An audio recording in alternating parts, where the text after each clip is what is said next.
For what purpose does the gentleman from Michigan, Mr. Wahlberg, seek recognition? Mr. Speaker, pursuant to House Resolution 988, I call up the bill H.R. 2988 and ask for its immediate consideration. The clerk will report the title of the bill. Union Calendar Number 367, H.R. 2988.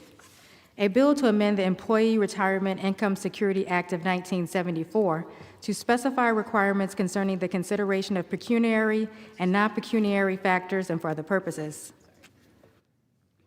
Pursuant to House Resolution 988, the amendment in the nature of a substitute recommended by the Committee on Education and Workforce printed in the bill is adopted, and the bill as amended is considered read. The bill as amended shall be debatable for 1 hour, equally divided and controlled by the chair and ranking minority member of the Committee on the Education and Workforce and their respective designees. After 1 hour debate, it shall be in order to consider the further amendment printed in Part A of House Report 119-440, if offered by the member designated in the report, which shall be considered read, shall be separately debatable for the time specified in the report, equally divided and controlled by the proponent and an opponent, and shall not be subject to a demand for a division of the question.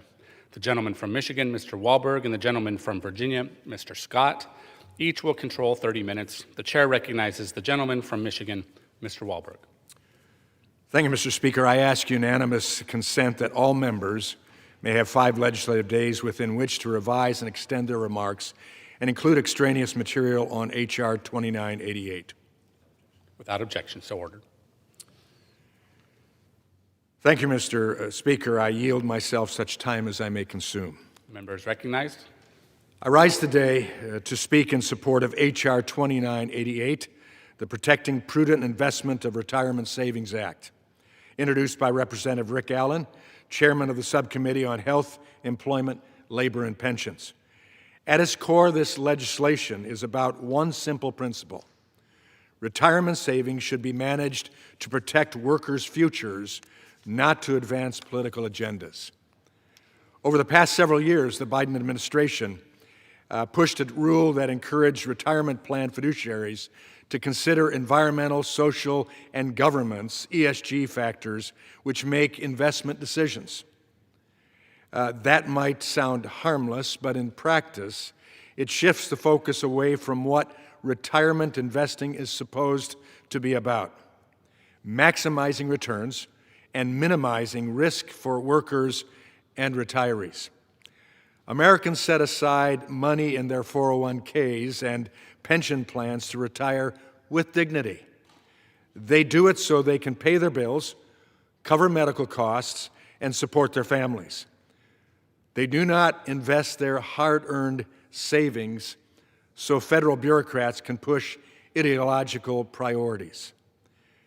And that is exactly the concern here. ESG investing has become a tool for advancing a broader political agenda. Instead of asking, is this the best investment for the worker, the ESG framework often asks, does this investment align with certain social or environmental goals? But those goals are not what ERISA was created to promote. ERISA, the Employee Retirement Income Security Act, was established to ensure that fiduciaries act in the best interest of plan participants. It requires loyalty, prudence, and a clear focus on financial outcomes that workers rely on. Mr. Speaker, the problem with the Biden-Harris rule is that it created permission and, in many cases, pressure for fiduciaries to prioritize ESG factors over the economic interests of participants. And when that happens, retirement security is placed at risk. ESG funds are often higher cost, less transparent, and in many cases they underperform compared to traditional options. That means workers may be paying more and getting less growth, less stability, and less certainty about their future. This is not a theoretical issue. When a fiduciary chooses investments based on non-financial criteria, the person paying the price is not the bureaucrat in Washington or the corporate executive or on a conference call. The person paying the price is the worker who depends on that retirement account to survive. That's why H.R. 2988 is needed. Mr. Speaker, this bill restores the proper purpose of retirement investing, financial security. It makes clear that retirement plan decisions must be made based solely on economic factors, things like risk, return, liquidity, and diversification. It also addresses how fiduciaries use shareholder rights like proxy voting. Under current practices, some fiduciaries use the shares held in retirement plans to push political policies through proxy votes, whether or not those policies benefit the workers whose money is at stake. H.R. 2988 stops that. It makes clear that exercising shareholder rights, including proxy votes, must be done in the economic interest of plan participants, not to advance radical political initiatives, not to appease advocacy groups, and not to satisfy trends in the corporate boardrooms. In addition, the bill strengthens fairness and non-discrimination in the selection of service providers. It states clearly that race, color, religion, sex, or national origin may not be considered when selecting fiduciaries, counsel, employees, or service providers for ERISA plans. Retirement plan service providers should be chosen on performance and price, not on ideology or race-based preference. Finally, Mr. Speaker, H.R. 2988 increases transparency for workers. It includes a notice requirement for defined contribution plans that explains the difference between selecting investments chosen by ERISA fiduciaries and selecting investments through a brokerage window. Why does that matter? Because many workers do not realize when they move money into a brokerage window, they may be stepping outside the protections provided by plan fiduciaries. This bill ensures workers are informed and can make decisions with clarity. In short, H.R. 2988 is a course correction. It protects retirees from financial experimentation, it protects workers from political interference, and it reinforces the idea that retirement plans exist for one reason: to help Americans retire with stability and security. And with that, Mr. Speaker, I reserve the balance of my time. The member reserves. The member from Virginia is recognized. Thank you, Mr. Speaker. I yield myself such time as he may consume. The member is recognized. Thank you, Mr. Speaker. I rise in opposition to H.R. 2988, the Protecting Prudent Investment of Retirement Savings Act. This bill is premised on the Republicans' mistaken belief that they know best when it comes to investing workers' retirement savings. Under the present law, the retirement plan fiduciaries are required to make prudent investment decisions in the best interest of plan participants and beneficiaries. The bill codifies two rules from the first Trump administration that imposed first-of-their-kind restrictions on plan fiduciaries' abilities to consider what are called environmental, social, and governance, or ESG factors, when making investment decisions and exercise shareholder rights. The appropriate course of action is to permit fiduciaries to consider ESG factors so long as they don't diminish investment returns. As we know, such factors, whether it be C-level rise or poor corporate governance, are relevant to a company's performance.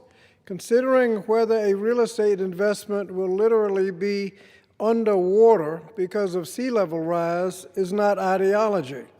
It is sensible for plan fiduciaries to be permitted to consider such factors and to be able to adopt them if they don't reduce investment returns, and that's precisely what the rule from the Biden administration permitted. Predictably, the Trump administration is walking away from that rule, and now the House is continuing to go in the wrong direction. For example, H.R. 2988 would impose unnecessary barriers to considering things like sea level rise. Supporters are making up some risk, suggesting that some of these funds may be worse than others. I think the studies show that there is good or better, in fact, than others. And meanwhile, the Trump administration appears to be poised to greenlight what are clearly consensus-held risky investments, such as cryptocurrency, and put those in retirement plans. That makes no sense at all. Finally, H.R. 2988 would undermine the worthwhile efforts to increase diversity among asset managers. There are about $82 trillion in financial assets in retirement funds. Only 1.4% of those assets are managed by women or minority firms. Women and minorities represent about 2/3 of the population. They're managing 1.4% of the assets. Now, apparently, that creates a problem. And the problem is, how did they get to 1.4%? How did the good old boys lose 1.4%? And so they're going to change the rules to limit access to women and minority-owned firms. This bill would needlessly undermine what little progress has been made and actually raise questions about what problem we're trying to solve. We should be trusting our professionals bound by law, not House Republicans, to make sound decisions about Americans' retirement savings. And for those reasons, I oppose the bill and encourage my colleagues to do the same and reserve the balance of my time. The member reserves. The member from Michigan is recognized. Thank you, Mr. Speaker. H.R. 2988 codifies the principles in the Trump Labor Department's 2020 rule on retirement plan ESG investing. Under the bill, as with the 2020 Trump rule, if a fiduciary finds that an ESG factor is a financial factor, then the factor can be considered when investing and exercising shareholder rights. Nothing in H.R. 2988 prevents a fiduciary from appropriately considering any material risk of an investment. Like the 2020 Trump rule, H.R. 2988 recognizes that ESG factors can present an economic risk or opportunity, which qualified investment professionals would appropriately treat as material economic considerations under generally accepted investment principles. H.R. 2988 neutrally applies these principles to all investment decisions. To suggest this bill bars a fiduciary from appropriately considering any factor that may be material to investment is blatantly false. Unlike the Biden-Harris rule, this legislation ensures neutrality and prudent decision-making by fiduciaries. My colleagues on the other side of the aisle have made many claims that the supposed advantages of ESG investing. Allow me to set the record straight. ESG funds have underperformed for years. According to Morningstar, ESG funds lagged the U.S. market index and the S&P 500 in 2023 and 2024. To make matters worse, ESG products charge higher fees to participants than traditional investment funds, which can significantly limit the growth of participants' retirement savings over time. Finally, according to researchers at George Mason University, ESG funds expose workers and retirees to additional investment risk that traditional investments typically do not face. Increased costs, increased risk, and lackluster returns make for a bad cocktail. Participants and beneficiaries of employer-sponsored retirement plans rely on the expertise of fiduciaries who are required by law to act solely in the financial interest of participants. Weakening that expectation to advance partisan ideological objectives is wrong and hurts the safety and stability of Americans. And finally, Mr. Speaker, in response to my friends on the other side, many Democrats want to make race and sex the most important factors in choosing ERISA, retirement plan service providers. In so doing, they're advocating for blatant race and sex discrimination, which we should all strongly oppose.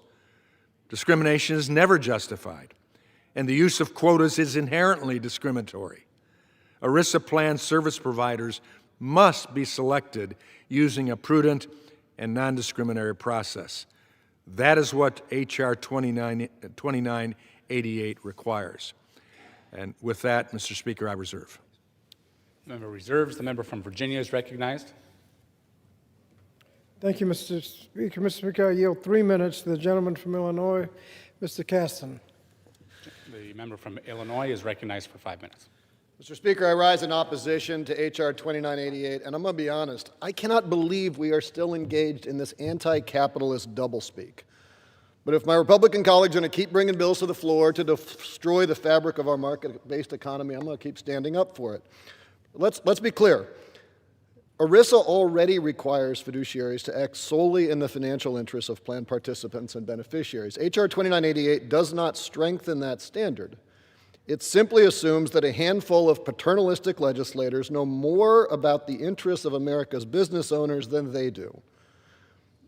Before coming to Congress, I was the CEO of an energy company. We raised a couple $100 million to build that business, and I was understandably accountable to a board appointed by those investors. Now, I'm trying to imagine a world where I showed up at a board meeting and told the owners of the company that I was leading that they were not allowed to ask me certain questions because, in my judgment, I had determined that their questions were non-pecuniary.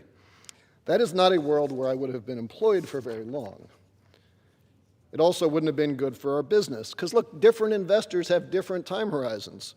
You got short-term investors who are concerned about next year's cash flows, but then you're going to have long-term investors like pension funds and endowments and family offices who are going to be concerned about longer-term risks, including but not limited to your governance, your environmental exposures, who you hire, what kind of liabilities you're taking on. And that's fine.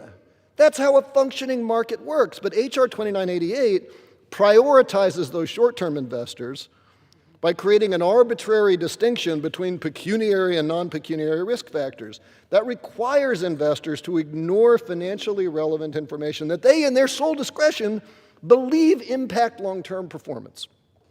Why should we mandate ignorance? It's not the federal government's job to tell fiduciaries what categories of risk they can consider. Making investors dumber will serve only to drive capital out of U.S. markets, and that's not just theoretical. In Oklahoma, public pension officials estimated that complying with a similar blacklist policy could cost them nearly $10 million.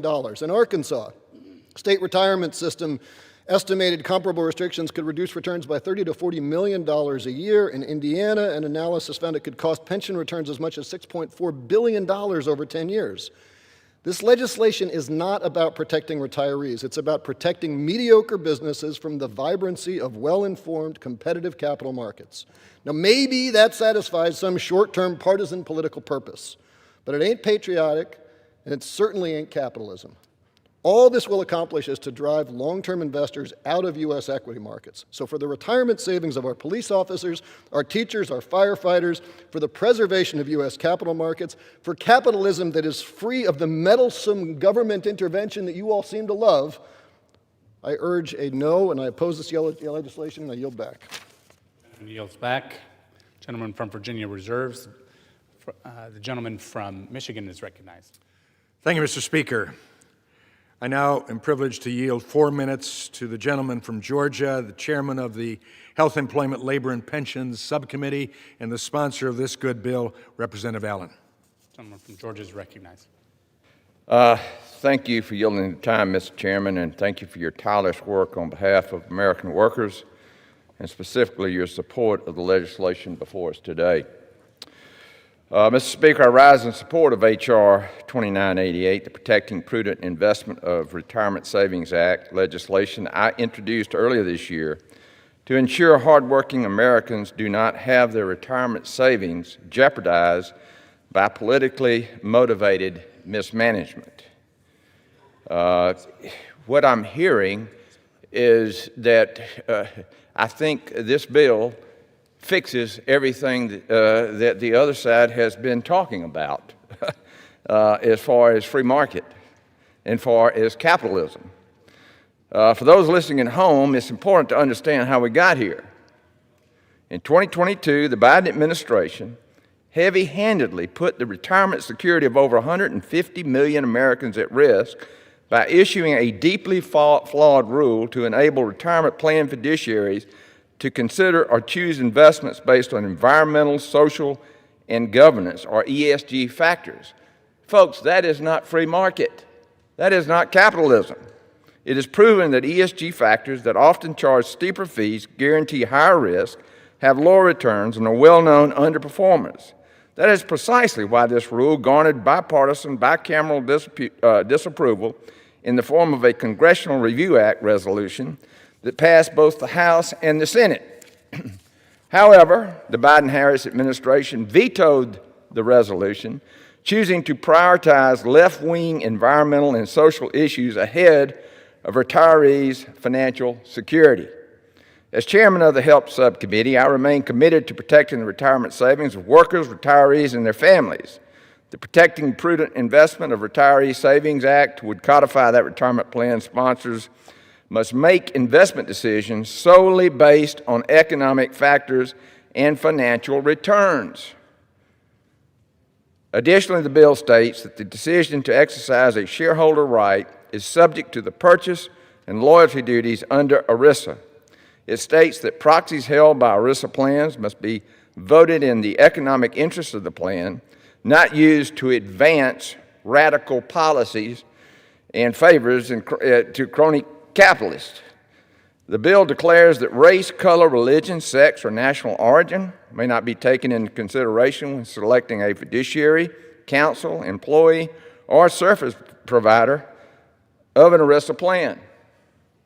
Lastly, it implements a notice requirement on defined contribution plans, explaining the difference between choosing from investments selected by ERISA fiduciaries and choosing from investments through a brokerage window.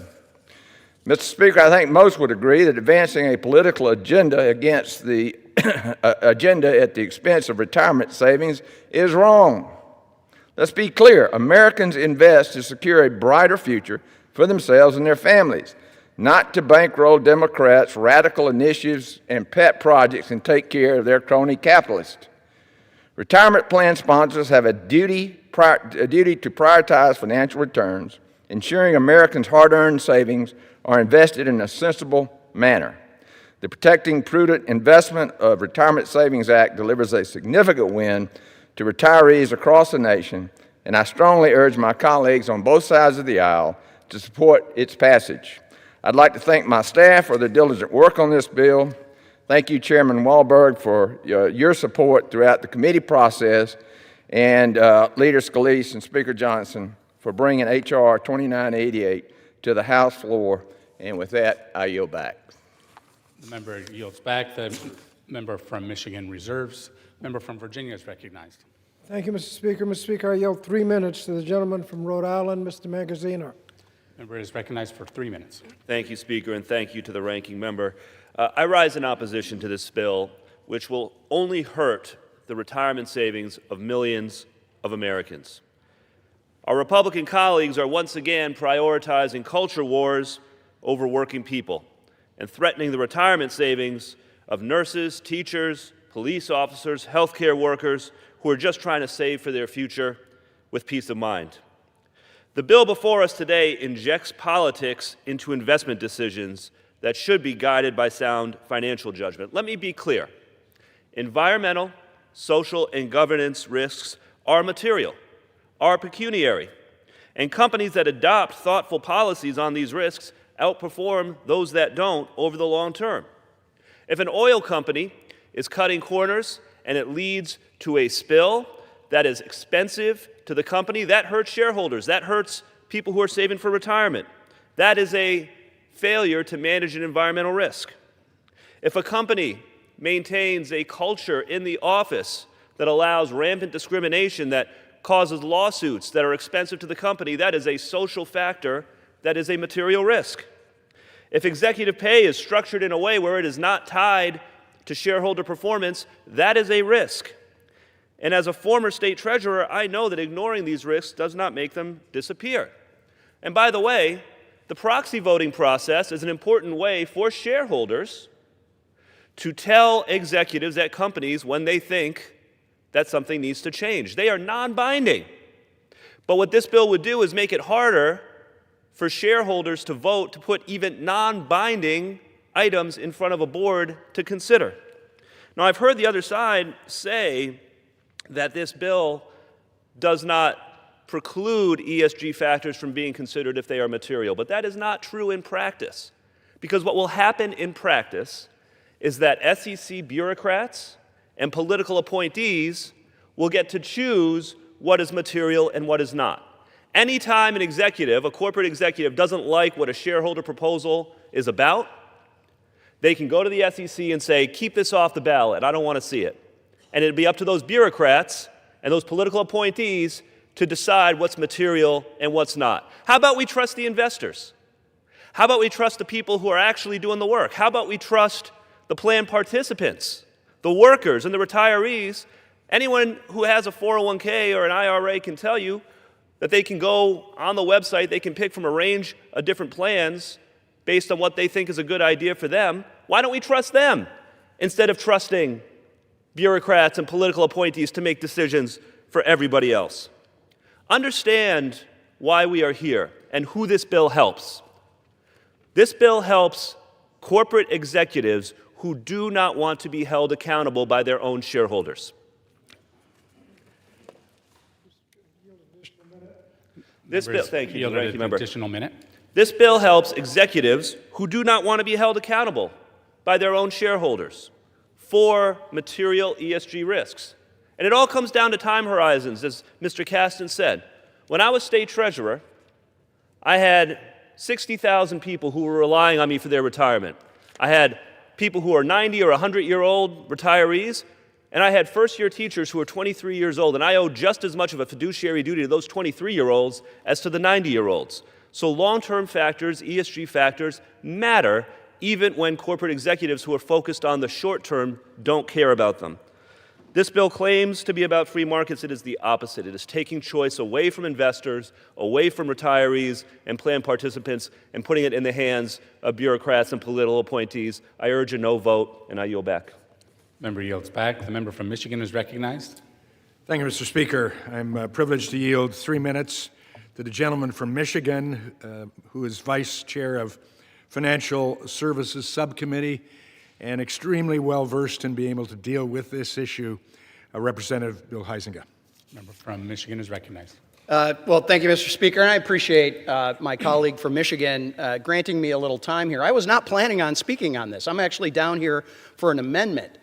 But let me clean it up, Mr. Speaker. The hot garbage that we are hearing right now from the other side prompts me to address this. I'm vice chair of the Financial Services Committee. One of our speakers earlier serves on that committee, where we regularly cross swords philosophically about what the role of ESG is. Environmental, social, and governance has been a hot topic, I can tell you that. And when he's trying to compare what we're talking about today, this isn't to what we're dealing with some of the other retirement plans and publicly traded companies and what the SEC has been doing. We're not talking apples and oranges. We're talking apples and pine cones. I mean, they might both grow on trees, but they're not anything like what the reality is. And he's talking about being a CEO. This is one of our colleagues who's talking about being a CEO of a wind company.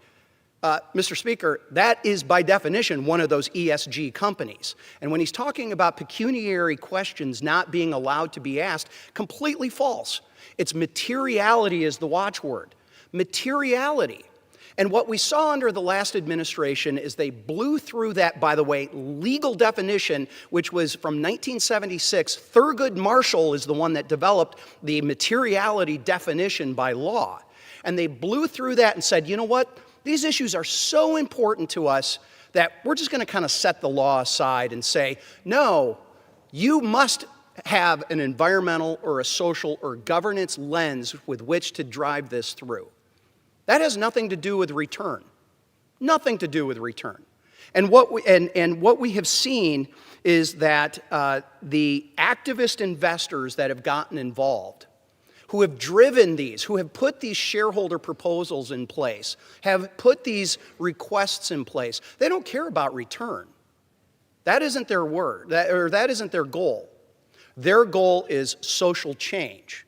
And what we have seen, Mr. Speaker, is over the years we have seen time and time again the cudgel of government, the cudgel of regulators using to pound business and investments into place what they think is the right place. And what it has done is it's actually cheated those that are dependent upon the return, whether it's a firefighter or a teacher. By the way, in CalPERS, they have actually extracted themselves from a number of these ESG programs and portfolios. Why? Because they were having lawsuits from their own members demanding more return and less concern. And what I would just say is that as we've put together, actually, with the Financial Services Committee, we put together an ESG work group that I had the pleasure of chairing, and we came up with a report. And what that report identified was that we were seeing... Member's time has expired. Sorry, Mr. One more minute. One more minute. Well, thank you, and I'll wrap this up. What we were seeing is materiality. By the way, material issues are legally required to be disclosed for a publicly traded company or for any of these investment folks. So nobody's trying to hide things. In fact, they legally are required to disclose any of those material issues that may affect stock price. And what we are seeing here is, including the gentleman from Illinois and others, they've argued that all questions regarding the environment or social issues, those are somehow material. And Mr. Speaker, it simply isn't true. We have to put the investor, that retiree, that person who is desperate for return so that they can retire first, not second behind social issues that bureaucrats have decided is the primary goal. With that, I yield back to the gentleman. Member yields back. The member from Michigan reserves. Member from Virginia is recognized. Thank you, Mr. Speaker. Mr. Speaker, I yield 3 minutes to the gentleman from California, the ranking member of the Subcommittee on Health, Employment, Labor, and Pensions, Mr. DeSaulnier. Member from California is recognized for 3 minutes. Thank you, Mr. Speaker, and I want to thank the ranking member for yielding and for his leadership in opposition to this bill. Environmental, social, and governance are factors that retirement plan fiduciaries may consider when making investments on behalf of retirement plans covered by ERISA. Factors that may fall within ESG include impact of the company's actions on climate change, working conditions, and employee safety at the company and its management structure. Weighing ESG factors when making investment decisions is not only more socially responsible, it is also more fiscally responsible for the type of long-term investments managed by retirement plan fiduciaries. Factors like sea level rise due to climate change, child labor violations, or track records of mistreating workers could cause unnecessary environment risk over time. Investors should be protected from those kind of unethical management practices. That is why it should be considered a best practice for retirement plan professionals to appropriately weigh ESG factors. Just weigh them. Unfortunately, this bill would establish unnecessary barriers to retirement plan fiduciaries who want to consider these factors. This is despite the fact that even those fiduciaries who consider ESG factors are still required under ERISA to run plans solely in the best interest of participants and fiduciaries. I filed an amendment to this bill that would permit plan fiduciaries to consider ESG factors when they make investment decisions, which aligns with the Biden administration's ESG rule that was upheld twice by federal district courts before being abandoned by the Trump administration. Crucially, my amendment would have also upheld core ERISA protections and explicitly ensured that fiduciaries do not sacrifice investment returns when they consider ESG factors. Unfortunately, House Republicans and House Republican leadership prevented the amendment from being approved in the committee. Mr. Speaker, We should trust the professionals who are legally obligated to make prudent decisions on behalf of retirement plan participants, not undermine their ability to make sound investment decisions. I urge my colleagues to oppose H.R. 2988. Once again, I want to thank the ranking member, and I yield back. Member yields back. Member from Virginia reserves. Member from Michigan is recognized. Thank you, Mr. Speaker. We're getting to a point, I think, that the old adage that everything has been said, just not everyone has said it yet. But with fear of offending that specific adage, I must respectfully again address the fact of the misconception that is being put forward about the Biden ESG rule as being neutral. That was and is and always will be patently false. The Biden-Harris ESG rule was explicitly intended to advance the left's radical climate and social agenda that harms Americans' retirement and long-term financial well-being.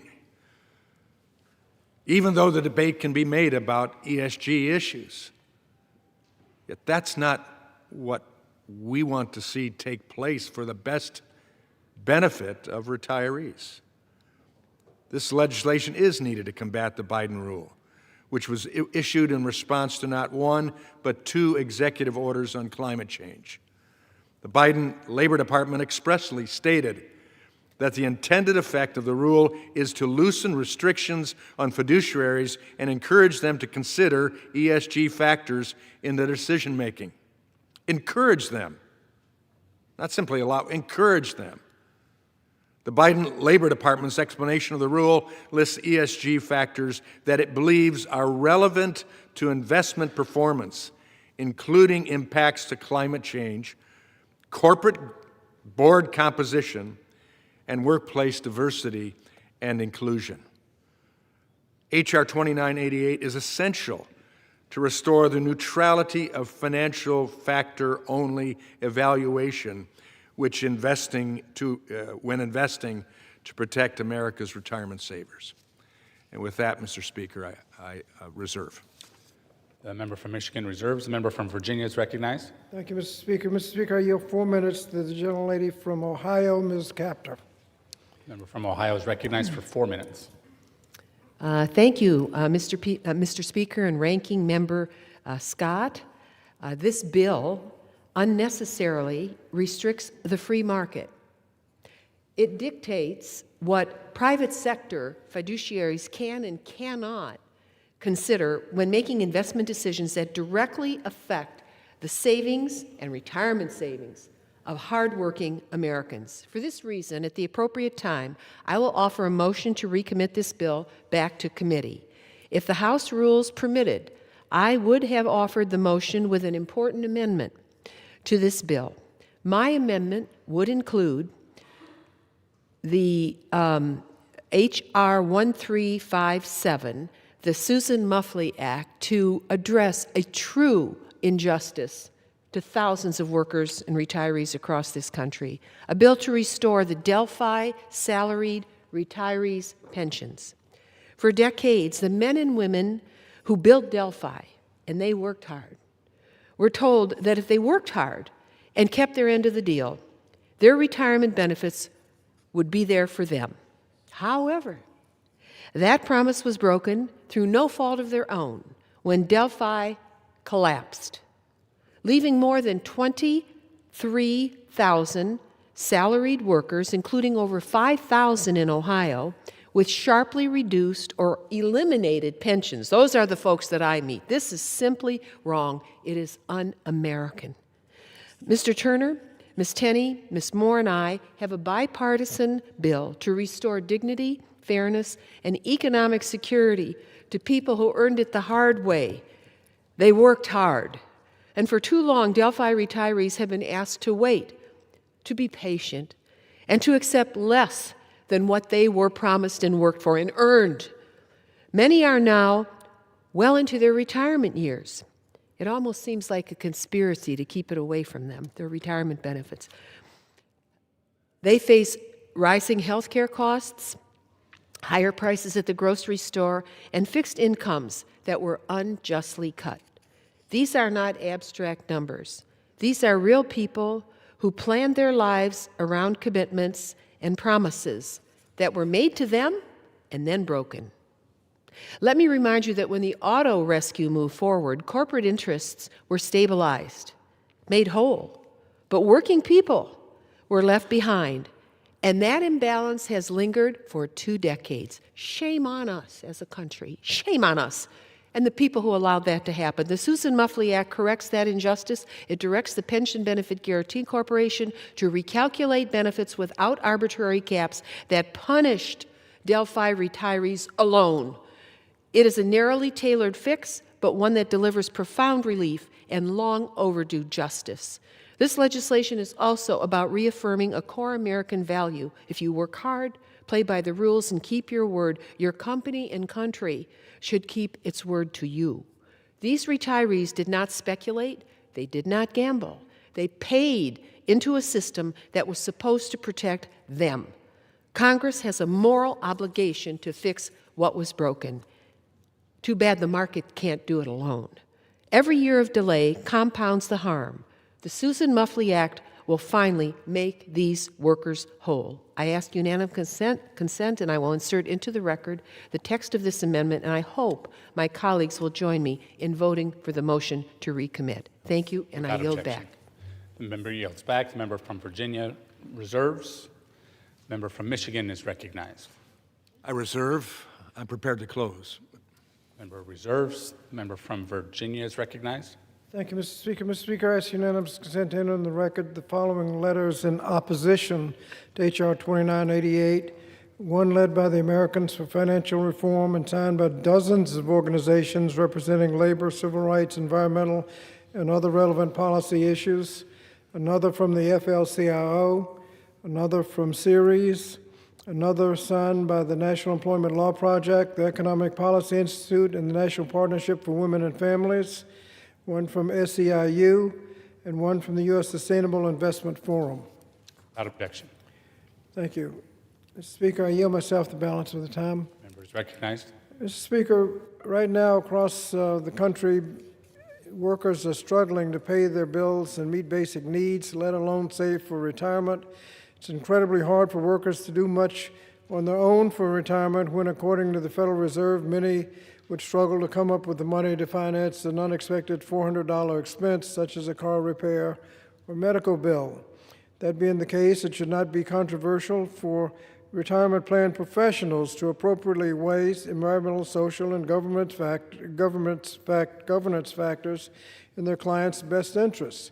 H.R. 2988 would restrict the fiduciary's ability to consider all relevant factors that might affect investment decisions to the detriment of retirees. Of course, it's been pointed out that some ESG funds do better, some do worse, just like all other categories of funds. The committee chair's opening statement suggested that ESG funds don't do as well as the S&P 500. Well, the fact is most funds don't do as well as the S&P 500 index funds, but the other funds are not restricted. Consideration, not a mandate, of ESG factors ought to be allowed.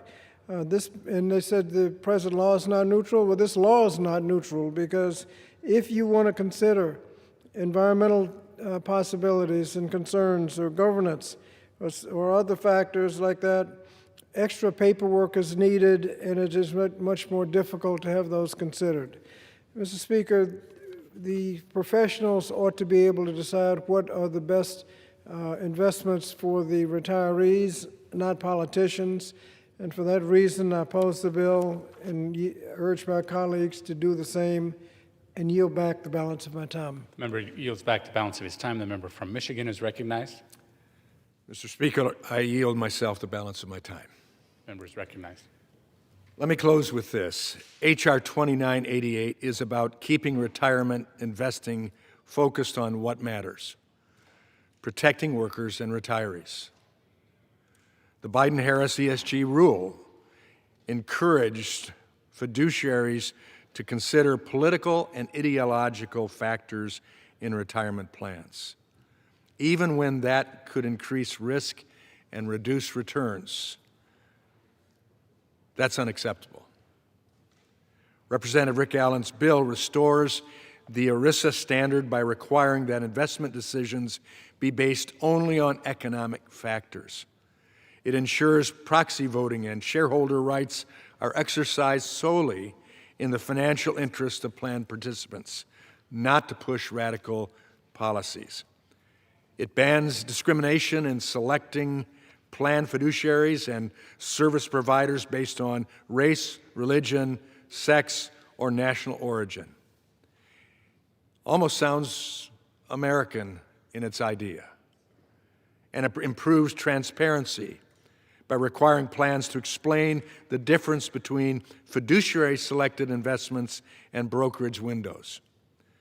This bill puts retirement savers first, and I urge my colleagues to vote yes on this bill. And with that, I yield back the balance of my time. Member yields back the balance of his time. All time for debate on the bill has expired. It is now in order to consider Amendment Number 1, printed in Part A of House Report 119-440. For what purpose does the member from Michigan seek recognition?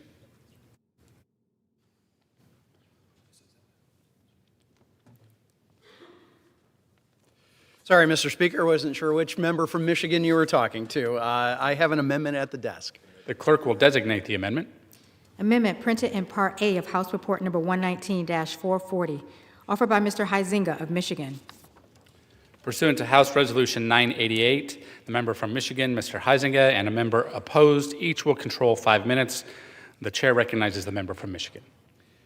Thank you, Mr. Speaker, and I'm going to yield myself as such time as I may consume. The member is recognized. Thank you. This amendment requires the Government Accountability Office, the GAO, to submit a report to Congress comparing brokerage window investments in the context of defined contribution plans. The GAO report will compare investment returns generated through participant-controlled brokerage windows and similar arrangements with the investment returns generated by investments selected and monitored by plan fiduciaries. Okay, what does that mean in plain English?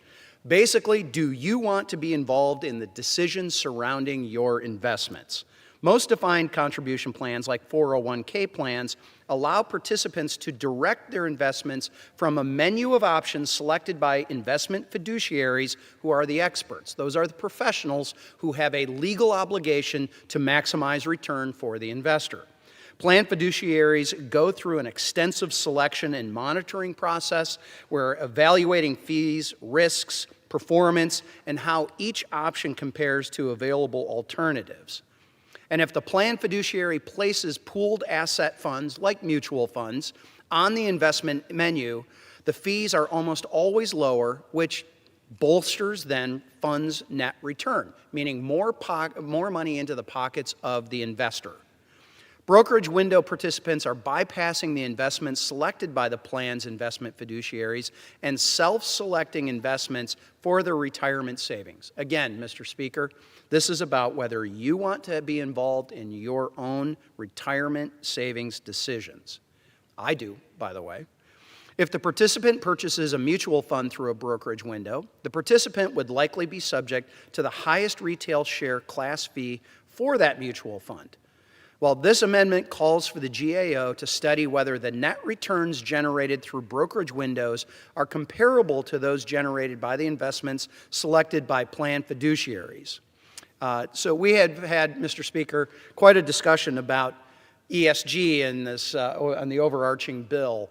The point that I had been trying to make earlier is that materiality and return should be the watchword. It is the legal requirement, by the way, but we have seen a warping of government and the regulations surrounding it to try to pound these investments into a social circle that some, not all of us, that some believe is the right direction to go. Here's what I want to do, Mr. Speaker. I want to maximize return for that firefighter, that teacher, that police officer. I want to make sure that those that traditionally have not had choice in how they are going to invest their retirement savings, that they get some selection in that through approved funds, through fiduciary responsibilities of professionals, but this is the right thing to do and the right direction to go. And with that, I will reserve the balance of my time. Member reserves. For what purpose does the member from Virginia seek recognition? Mr. Speaker, I claim the time in opposition and yield myself such time as it may consume. Member is recognized for 5 minutes. Mr. Speaker, this amendment appears to require the GAO to submit a report to Congress that compares the returns generated through the brokerage windows with those of other investments available through retirement plans.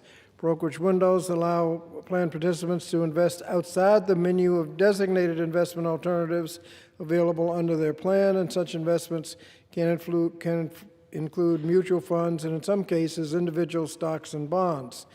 Of the amendments that were filed at the Rules Committee, my Democratic colleagues and I would have preferred one from Ranking Member of the Help Subcommittee, Mr. DeSagne of California, to be made in order. His amendment would have fixed the fundamental flaw of Division A of the bill, which simply would have ensured that planned fiduciaries would be permitted to consider ESG investments if they can be done without sacrificing investment returns. Although I do not oppose the amendment offered by the gentleman from Michigan, I do have a couple of observations about it.